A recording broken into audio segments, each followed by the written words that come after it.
Reiki. Yo comienzo en dinámicas terapéuticas hace más de 10 años. Comienzo con dinámicas de energía, de manipulación del campo electromagnético similar al Reiki. Ya hay un método personal realizado en maestrías en distintas áreas. Y sofrología, que es ensoñación dirigida. Me especializo en terapia transpersonal, donde la cuestión es más que por qué me pasa algo, para qué.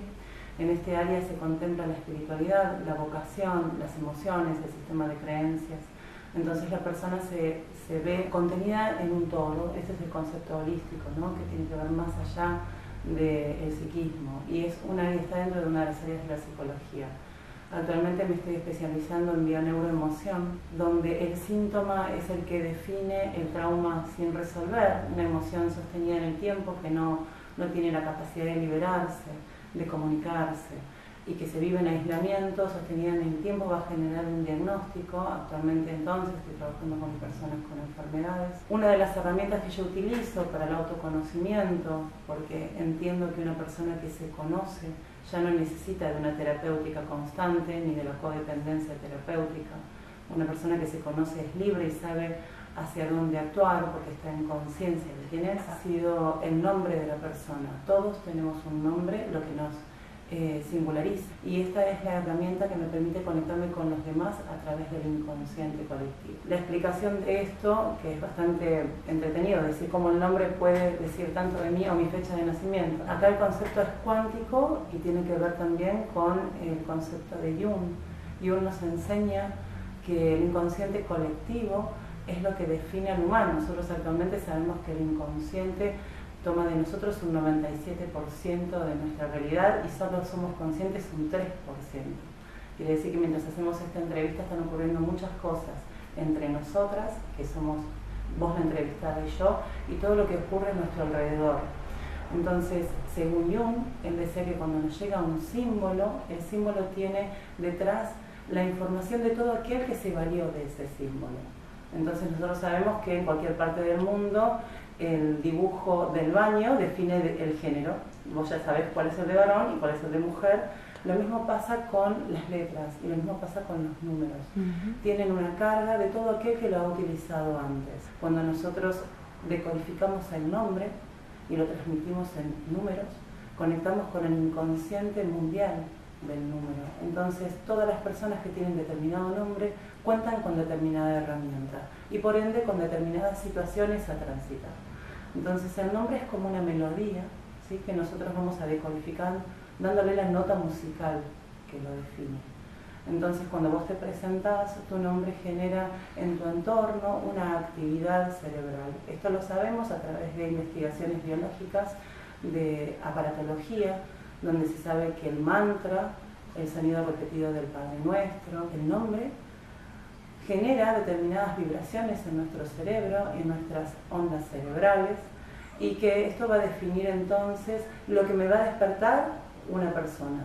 Esto interpretado desde el concepto cuántico o electromagnético sería que de tu energía se desprende una frecuencia y una vibración que al reunirse con la mía genera una tercera energía que va a definir nuestro vínculo. Entonces, cuando una persona sabe para qué tiene un síntoma, sabe con qué herramientas cuenta, esto sería la posibilidad de conocer su nombre, va a poder entonces ser libre de salir de esa situación.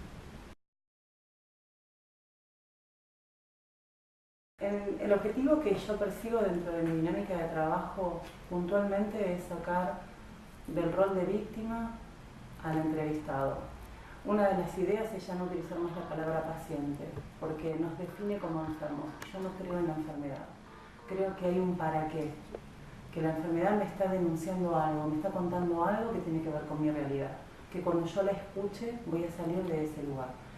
Cuando yo salgo de un lugar de dolor, puedo dar servicio. Mi objetivo es que la persona se enamore de sí misma, se conozca.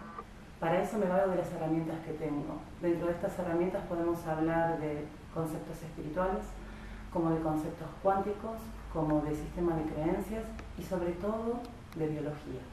Porque el cuerpo tiene también un inconsciente colectivo del que se vale. Cada órgano define algo en la persona. Entonces, en mi consulta se viene a averiguar por qué repito siempre un patrón de pareja, de trabajo, por qué no consigo lo que necesito, por qué mis necesidades básicas no están cubiertas. Entonces, en esto la pregunta es hacerlo desde un nuevo paradigma. ¿Para qué? ¿Para qué no consigo pareja? ¿Para qué no puedo quedarme embarazada? ¿Para qué no puedo encontrar la felicidad?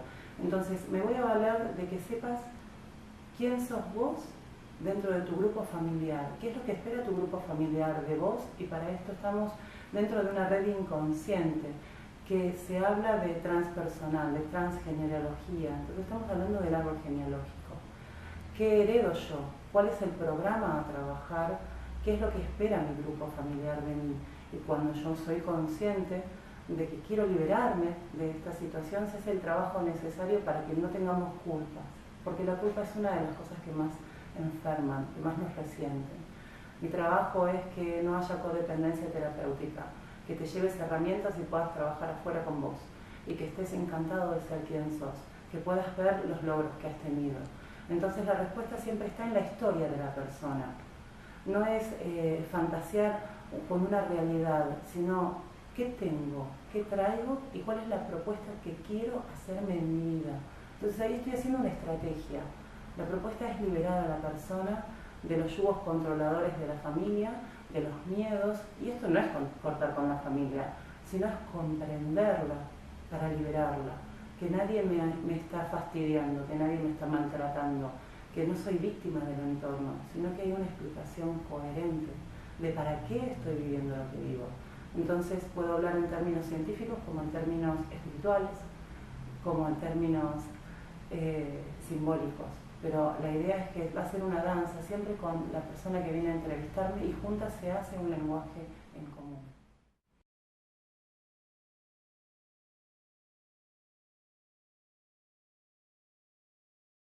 El tiempo que puede tardar una persona en liberarse de un conflicto o de un síntoma que también genera un conflicto. Acá la pregunta es, el conflicto genera el síntoma, pero luego el síntoma me genera un nuevo conflicto, que es aprender a vivir con mi identidad de enfermedad o con presentarme como tal enfermo. Entonces el mundo de relación de esta persona pasa por las guardias de una clínica.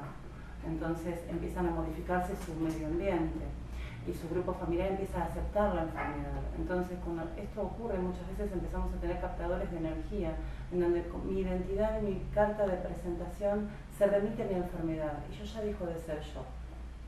Entonces en mi área de trabajo, al salir del plan de víctima, la idea es que la toma de conciencia va a ser la que te va a liberar en el tiempo del conflicto. Hay personas que cuando tenemos una enfermedad crónica o un diagnóstico severo, un cáncer, por ejemplo, lo que sabemos es que la persona está sometida a un pensamiento repetitivo y que está para el grupo familiar. Nosotros le llamamos que está para la tribuna. Entonces se entrega a la aprobación del otro, necesita del amor y del aplauso del grupo. De esta manera la persona se alimenta de eso y se vale de la identidad que le da la familia, pero deja de tener una identidad. Muchas veces en las familias hay uno que es el asignado al cuidado de los otros, y muchas veces en la familia hay uno que está condenado a ser soltero, como la tía. ¿Por qué? Porque tiene el nombre de la tía tal vez, entonces se espera que sea como la tía. Entonces acá el entramado es meterme en el inconsciente y desprogramar el sistema de creencias, que no sos lo que esperan los otros que vos seas. Entonces, que te animes a saber quién querés ser. Entonces, cuando tomas conciencia, a veces esto es instantáneo. He visto personas que han hecho un cambio de vida inmediato, y he visto personas, en el caso de una enfermedad crónica, que merecen un poco más de acompañamiento terapéutico, porque necesitan una contención, un backup, un dejarse caer. Y este es el lugar del terapeuta: ser empático, comprensivo, jamás juzgar, pero eso sí, no poner a la persona en la vía de víctima, de pobrecito, de que también con la vida que has llevado. No, es tu historia tu ventaja comparativa. Es tu historia donde están las herramientas desde donde yo me voy a valer para que salgas del lugar en el que te encontrás. Hay personas que están como en un estado de ensoñación, que están dirigidas por los demás. Entonces, Muchas veces cuando tengo una persona, en este caso nosotros creemos que el que tiene el diagnóstico es el que tiene el conflicto. Muchas veces el que acompaña al que tiene el diagnóstico es el que está sosteniendo esa realidad y no se permite verse, que es cuando la persona se enferma luego de que el diagnóstico ha desaparecido. Cuando la persona que yo acompañé ha fallecido o simplemente se ha sanado, tengo que volver a reestructurarme en mi vida. Y resulta que no tenía un plan, no tenía una estrategia para un después de esto. Y es ahí donde cae en una depresión, en una tristeza, en una melancolía profunda, porque se valía a sí mismo de la identidad que le generaba acompañar a alguien, toda su vida dependiendo del otro. Y estamos volviendo otra vez a esto que es: necesito de la aprobación del otro para contornearme, para saber quién soy. Entonces el tiempo depende de la persona.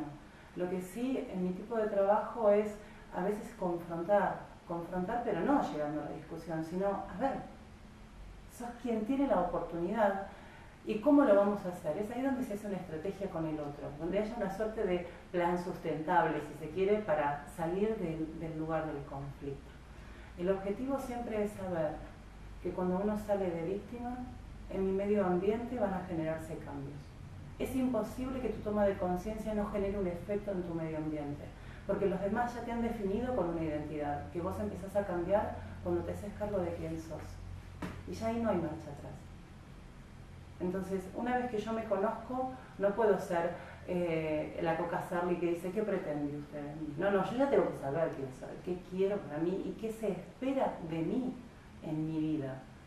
Ya no para justificarme dentro de mi grupo. Se termina la argumentación y la justificación. El no es no, porque simplemente es no. No tengo que explicarlo. Y poder valerme a mí misma, no hacerme valer con los demás. Estar a gusto con la decisión asumida.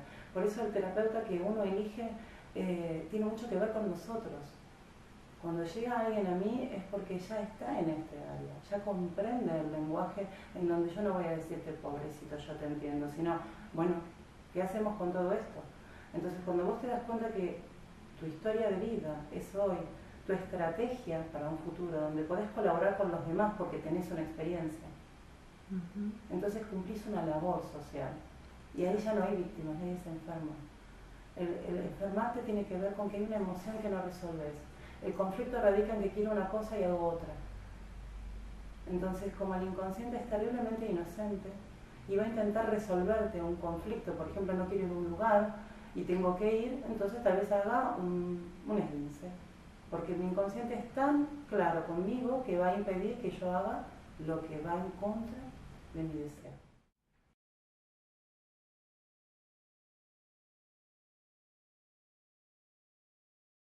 Bueno, los grupos con los que suelo trabajar son todos. Sí, cuando trabajo con chiquitos, trabajo con los padres, porque el nene está mostrando lo que los padres están guardando. Un síntoma en un nene lo único que hace es reflejar lo que está ocurriendo dentro del vínculo de los padres. Cuando una mujer queda embarazada, las distintas capas embrionales que van a dar forma al bebé están nutriéndose de las hormonas y de las emociones de la madre, lo que quiere decir que el bebé tiene una base emocional que tiene que ver con el desarrollo de la madre en el momento del embarazo. Entonces a eso también en bioneuroemoción se le llama proyecto sentido. Entonces el varón que está con una mujer embarazada va a empezar a generar lo que luego van a ser las emociones del nuevo bebé. Todo lo que le pasa a la madre tiene que ver con la pareja y con la realidad en la que ella se encuentra. Nosotros cuando hablamos en términos de niños, contemplamos mucho el concepto biológico, que es el concepto de especie, ¿no? Los padres y los hijos, cómo se mueve esto, lo que se ha llamado constelación familiar, nosotros lo llamamos árbol genealógico. Nos vamos a meter dentro del árbol genealógico para ver qué es lo que el niño me está reflejando. ¿Qué es lo que esperé al ponerle el nombre que le puse? Porque si tiene un nombre del abuelo, créeme que voy a esperar inconscientemente que él haga las cosas del abuelo. ¿Cuál es el motivo por el que yo abordo tanto el nombre? Tengo el nombre de mis abuelas, de las dos. Durante mucho tiempo de mi vida, mi papá, al relacionarse conmigo, inconscientemente veía a su madre, y mi mamá veía a su madre, a mi otra abuela. Entonces, durante un tiempo de mi vida estuve haciendo cosas de ellas. porque en mi inconsciente quedó plasmada la idea de que yo tenía que ser como mis ancestros. No es que mis padres quisieran eso, pero me han puesto el nombre de ellas. Cuando le pongo el nombre de alguien fallecido, el nene va a tender a tener actitudes que me van a reflejar a aquella persona. Estamos hablando siempre en términos inconscientes. Entonces, el niño es una célula funcional de los padres, no es un hecho aparte de ellos. Entonces, el nene me define a los padres. Los padres no pueden definir al nene. Cuando trabajo luego con adolescentes, ahí estamos trabajando también dentro del concepto familiar, pero ahí estamos viendo cómo se está manejando él en sus áreas de relación. Entonces tengo que ver también cómo maneja la sexualidad, cómo maneja sus vínculos, ¿no? ¿Cuál es su sistema de creencias? También estamos tocando un poco la identidad de los padres dentro de esto. Muchas veces los invitamos a los papás que sepan lo que está ocurriendo, porque es imposible que vengas con un hijo que tiene determinada situación y que pretendas que al cambiar él, no cambie tu relación con él. Entonces, cuando el nene se da cuenta que no hay un conflicto en esto y ella no tiene un conflicto con esto, no podés vos como madre tenerlo. Entonces, debe haber una coherencia dentro del grupo familiar. Entonces, el grupo de trabajo siempre es con los padres. Cuando trabajo con personas mayores, como personas mayores estamos hablando con personas de más de 60, 70, he trabajado con personas de más de 80 y es riquísima la experiencia, porque es riquísimo. Entonces, ahí la idea es ir desprogramando el patrón de la culpa, de la melancolía, de la tristeza crónica, siempre sabiendo que hay una propuesta de cambio. Entonces, cuando trabajo con adultos mayores, que lo disfruto muchísimo, se trabajan todas las áreas. Ellos son los que merecen un poco más de tiempo, del acompañamiento, porque no es que haya mucho para trabajar, no necesariamente, sino que hay ganas de compartir. Y cuando el adulto mayor quiere compartir, tenemos un adulto mayor sano. Cuando trabajo con personas jóvenes, los que somos terapeutas sabemos que tenemos ciclos. Hay ciclos en donde vienen muchas mujeres con conflictos, hay ciclos donde vienen separados, hay ciclos donde vienen infidelidades, hay ciclos donde vienen enfermedades. Tenemos etapas, es como si la energía nos fuera marcando para que no lleguemos al agotamiento en nada, ¿no? Y en el caso de chicos adictos, ¿cómo sería el abordaje de la familia sí, sí. a un adolescente o a un adulto? Ahí depende de la edad. Yo contemplo que toda situación de adicción que ocurra en niños o en jóvenes que viven con sus padres es buena porque hay una red de contención. Cuando una persona es adicta y tiene 40 años, hay pocos que pueden sostener. Claro. Son pocos que se enteran, son pocos a los que les puede interesar, porque cada uno está en su ritmo de vida. Entonces, cuando se habla de que los chicos son adictos o que los chicos tienen conflictos sociales, yo en realidad aplaudo el conflicto, porque uno que está poniendo en evidencia es que los padres también tienen un conflicto. Entonces ahí es donde viene el padre y dice, yo no tengo un conflicto, y te das cuenta de que la persona muchas veces tiene un juicio de valores tan arraigado que hace una brecha de separación muy grande con su hijo. Una persona que es adicta en realidad es adicta al pensamiento. En mi forma de trabajo entiendo que el pensamiento es nocivo para la salud cuando el pensamiento no es constructivo. Yo abordo el pensamiento puntualmente, el para qué de pensar como pensás. Cuando vos sostenés mucho tiempo un pensamiento, esa es tu realidad. Nosotros sabemos que vemos un noticiero o una película de terror y nos asustamos, porque el inconsciente, cuando ve algo, el cerebro ve algo, registra esto como una realidad. Quiere decir que todo lo que pasa en mi cabeza tiene una respuesta biológica. Exacto. Si yo tengo un pensamiento repetitivo, voy a tener un síntoma de este pensamiento. Si yo cierro mis ojos y me imagino que estoy corriendo, voy a tener pulsaciones elevadas, se va a activar el cortisol, van a pasar cosas en mi biología. De esto hay un montón de comprobaciones y de investigaciones biológicas. Entonces yo me voy a valer de todo. Nosotros nos han enseñado desde el concepto espiritual que el cuerpo no es importante. Esa es una mirada obsoleta de la religión o de la mirada de la evolución espiritual. Hoy, si vas a ser un ser espiritual, donde te quieras valer como tal, tenés que contemplar el placer físico y contemplar los valores del cuerpo. ¿Qué te dice el cuerpo? Claro. Entonces, antes se nos hacía rezar sobre piedras, o las personas se fustigaban.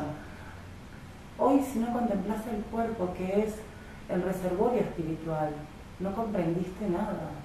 Entonces, si sos espiritual, bien. Si sos una persona que se vale con los valores del cuerpo, biológico, reflexivo, también bien, porque voy a poder trabajar con tu sistema de creencia y con tu programa. Mi área de trabajo es abordar a la persona desde un todo, pero que la vida cambie a partir de una entrevista. Nada puede ser lo mismo, si no nos sirvió la terapeuta.